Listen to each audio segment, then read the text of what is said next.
relatively consistent in terms of this 20-point lead or thereabouts for the opposition Labour Party. There's always a risk, of course, that the polls get these things wrong. We know that there, by some estimates, are up to 5 million people undecided across the electorate.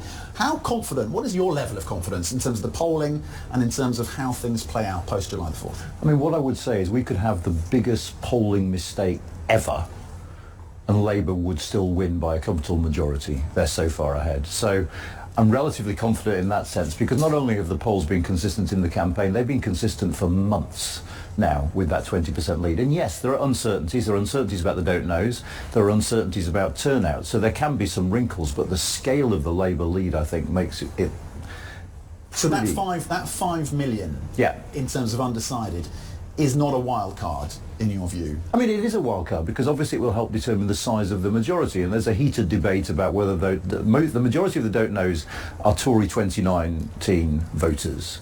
And there's a big debate amongst pollsters about how we should assume they are going to vote if they vote at all. But my point is, such is the scale of the Labour lead that Labour look nailed on to win this election. And by a majority. That's by a your majority, assessment at this point. Drawing on your experience, you see a solid Labour majority.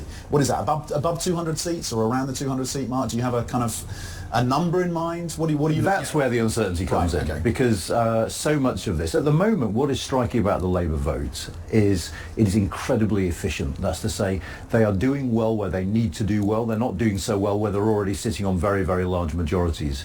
If the night goes really well for them, and really well involves them being efficient, it also involves reform, picking up Tory voters in constituencies where reform is strong. It involves the Lib Dems doing very, very well in seats where they're competing with the Tories. It could be a massive majority, but there's a lot of moving parts behind that. Well, as you bring in the Reform Party and the Lib Dems, let's go there, because the Financial Times has a story today about the fact that the Labour and Conservatives combined on course to register their lowest combined vote share in a century.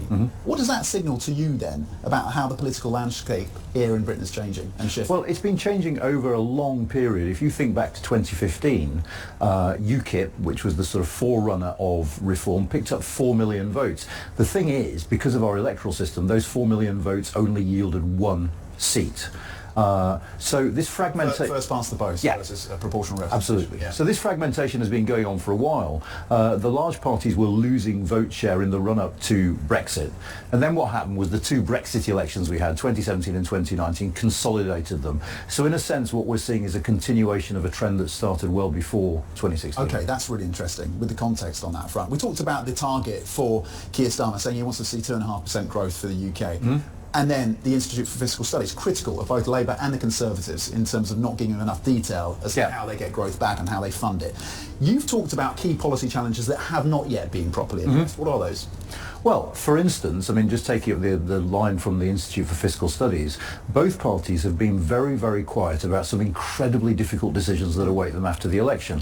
Baked into current spending plans are enormous cuts to unprotected departments, including justice, and we've had news this week that the prisons are full, so actually whether we can afford cuts in that area is an open question. And to keep to the fiscal rule, whereby debt doesn't rise as a proportion of GDP, to avoid raising taxes, the only option is more cuts. And so what the IFS is saying, I think, is there's a lack of honesty here, because most people suspect that whoever wins this election is going to have to come in and raise some taxes or face some really unpalatable political decisions about cuts. Some would suggest, maybe some within the Liberal Democrat Party, that one way to boost growth would be a closer relationship with the EU. Labour have consistently ruled out customs union, single market. They've ruled that out. Is that still politically rational at this point? Does that still hold up over the term of the next government, do you think? Well, it will hold up in the term of the next government because it's written in black and white in the Labour manifesto. We will not join the single market. We will not join the customs union. You take them at their word on that? I take them at their word on that because it's in the manifesto. Now, there are ways around it. You could say we're going to sign up to a customs union. I suspect they won't do that, but the sting in the tail of that is it is with the customs union and the single market that you might see real growth. The sorts of things Labour are proposing with the European Union might be useful in avoiding and reducing border frictions. They're not going to make a meaningful difference in terms of growth.